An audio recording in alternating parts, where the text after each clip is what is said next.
ದೋಷಿ ಅಂತ ಹೇಳಿ court is decided today. ಈ 118 ವಿಟ್ನೆಸ್ಗಳನ್ನ ಚಾರ್ಜ್ ಶೀಟ್ ಅಲ್ಲಿ ತೋರಿಸಿದ್ವಿ. 118 ವಿಟ್ನೆಸ್ಗಳನ್ನ ಚಾರ್ಜ್ ಶೀಟ್ ಅಲ್ಲಿ ತೋರಿಸಿದ್ವಿ ಇನ್ವೆಸ್ಟಿಗೇಷನ್ ಆಫೀಸರ್. ಸುಮಾರು 180ಕ್ಕೂ ಹೆಚ್ಚು ದಾಖಲೆಗಳನ್ನ ಈ ಒಂದು ಪ್ರಕರಣದಲ್ಲಿ ಹಾಜರುಪಡಿಸಲಾಗಿತ್ತು. ಸರ್ಕಾರದ ಪರವಾಗಿ 26 ವಿಟ್ನೆಸ್ಗಳನ್ನ ಎಕ್ಸಾಮಿನ್ ಮಾಡಲಾಗಿತ್ತು. ಈ ಎಲ್ಲ ವಿಟ್ನೆಸ್ಗಳನ್ನ ಪರಿಗಣಿಸಿ, ಅವ್ರು ಕೊಟ್ಟಿರ್ತಕ್ಕಂಥ ಸಾಕ್ಷಿಯನ್ನ ಪರಿಗಣಿಸಿ, ಪ್ರಮುಖವಾಗಿ ಈ ಕೇಸ್ನ ಇರತಕ್ಕಂಥ ಸಂತ್ರಸ್ತೆ ಏನಿದೆ, ಆ ಸಂತ್ರಸ್ತೆಯ ಹೇಳಿಕೆ ಮತ್ತೆ ಸಂತ್ರಸ್ತೆ ನೀಡತಕ್ಕಂಥ ಎವಿಡೆನ್ಸ್ ನ ಆಧಾರದ ಮೇಲೆ, ಮತ್ತೆ ಇದರಲ್ಲಿ ಸಿಕ್ಕಿರ್ತಕ್ಕಂಥ ಡಿಜಿಟಲ್ ಎವಿಡೆನ್ಸ್ ಏನಿದೆ ಅದರ ಆಧಾರದ ಮೇಲೆ ಇವತ್ತು ಕೋರ್ಟು ಯಾವೆಲ್ಲ ಚಾರ್ಜಸ್ ಗಳನ್ನ ಫ್ರೇಮ್ ಮಾಡಿತ್ತು ಎಲ್ಲಾ ಚಾರ್ಜಸ್ ಗಳಲ್ಲೂ ಸಹ ಅಕ್ಯೂಸ್ ಅನ್ನ ಕನ್ವಿಕ್ಟ್ ಮಾಡಿದೆ. ಟ್ರಯಲ್ ಸಂಬಂಧ ಅಲ್ಲಿ ಸಾಕ್ಷಿಗಳನ್ನ ಬೆದರಿಕೆ ಹಾಕೋದಕ್ಕಿಂತ ಮುಖ್ಯವಾಗಿ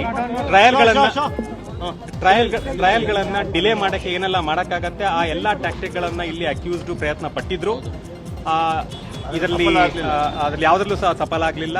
ಅವರು ಲಾಯರ್ಗಳನ್ನ ವಿಡ್ರಾ ಮಾಡಿದ್ರು, ಮತ್ತೆ ಹೊಸ ಲಾಯರ್ಗಳನ್ನ ತಂದ್ರು, ಮತ್ತೆ ಅದನ್ನ ಚಾಲೆಂಜ್ ಮಾಡಿದ್ರು. ಯಾವುದೂ ಸಹ ಸಫಲ ಆಗಲಿಲ್ಲ. ಎಲ್ಲಾ ಕೌಂಟ್ಗಳಲ್ಲೂ ಸಹ ಆರೋಪಿನ ಇವತ್ತು ದೋಷಿ ಅಂತ ಹೇಳಿ